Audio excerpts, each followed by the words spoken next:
your special and GIS company in Lagos. In hey, oh,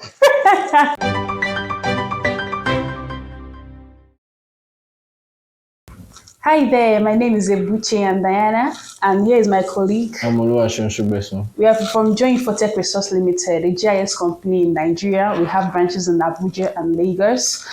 We mostly deal on drone surveillance and inspection, land surveying and geoinformatics, drone mapping and surveying. We also take people on GIS training as well. Then we create maps, both topographical, cadastral, thematic, and so on and so forth.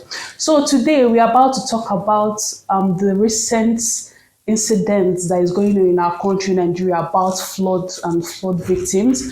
And we are here to provide or give a solution that the government can adapt to that can help the victims, such as estimating the lands that won't be prone to flood in the nearest future with the use of GIS. So, what is GIS for those that is not really in the field? GIS is a system that can be used to capture data, store data, retrieve, manipulate, and analyze data that are specially referenced to the Earth.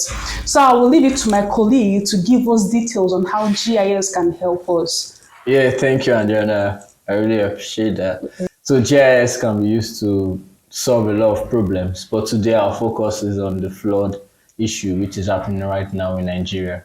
Now, as we can see, we've seen a lot of videos, we've seen a lot of imagery around the area, we've seen a lot of images online, we've seen videos of different kind of people capturing with their phones and all. Yeah, that's good. But now we want to help people. So now we need to get deep into the areas where these videos, where they don't have phones, where they don't have anything to capture. So now we have the drone.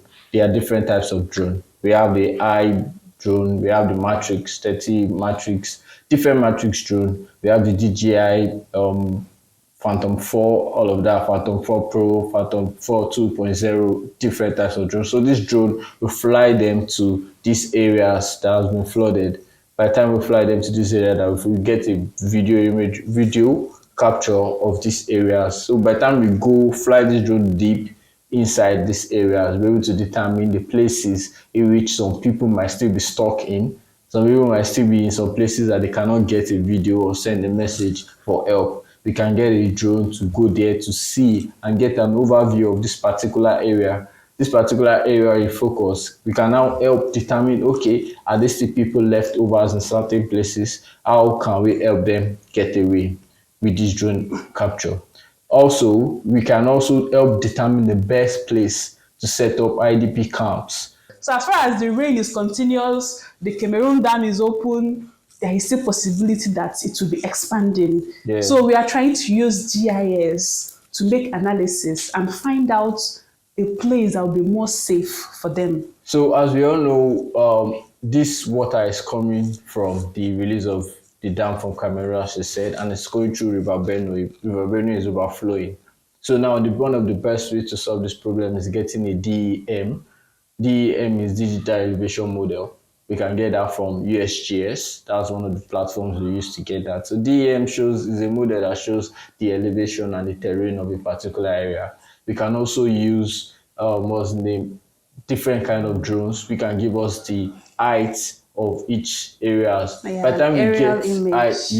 by the time we get places of high elevation, we know that okay, it's hard for flooding to get to this area because the water will flow most times flows to places of low elevation. So by the time the water know that okay, this part is low, you try to like go that pathway. That's why we talk about terrain and we do a lot of topographic survey to help people so that floods can be avoided. But this is beyond control because of the release of the dam.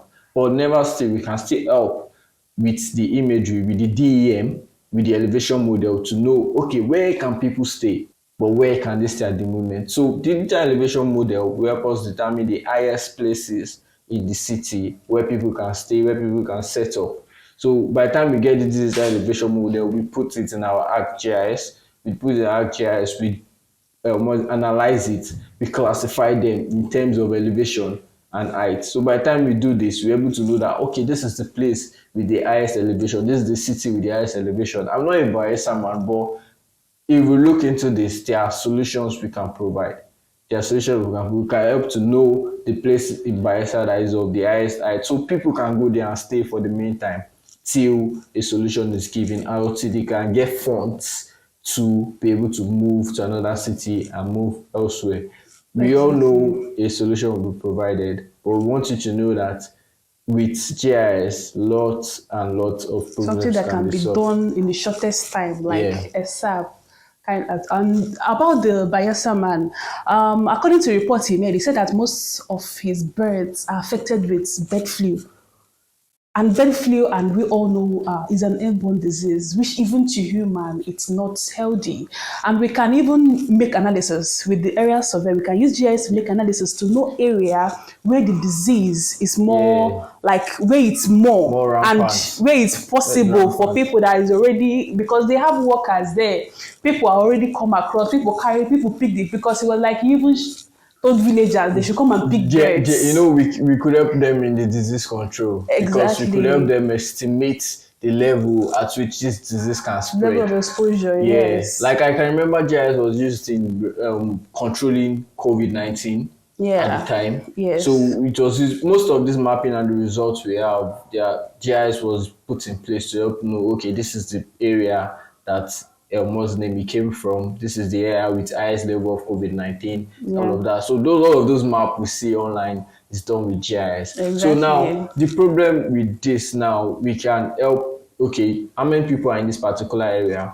Those are the data we need. Exactly. Once we capture the data for the people in the particular area, we capture the data of the people that have been infected. We capture the data of the people that are not infected. From there, we can draw out a map plan and say, okay, before a certain number of days, so to certain and their number location of people will be affected, to know in where they are terms of moving location to. and area. Yes. So with that, we hope we can help solve the problem. And can also get, when we get the DEM, we can also produce a topographical map, so that whoever that is ready to sponsor them or help them can see, okay, this is where I will build a settlement for them. You understand? So when they see the elevation in the topographical map, they will now go there and get a settlement for them. Yeah. So government should be looking to sponsor people to do those kind of maps. Even NGOs can help. So please, let's just help in any way that we can. These maps are very much available.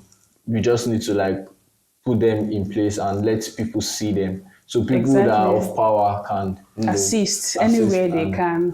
So these are the few tips we can be able to offer now. I hope you find it helpful, and don't fail to contact us for any form of information or any form of assistance you need based on this video.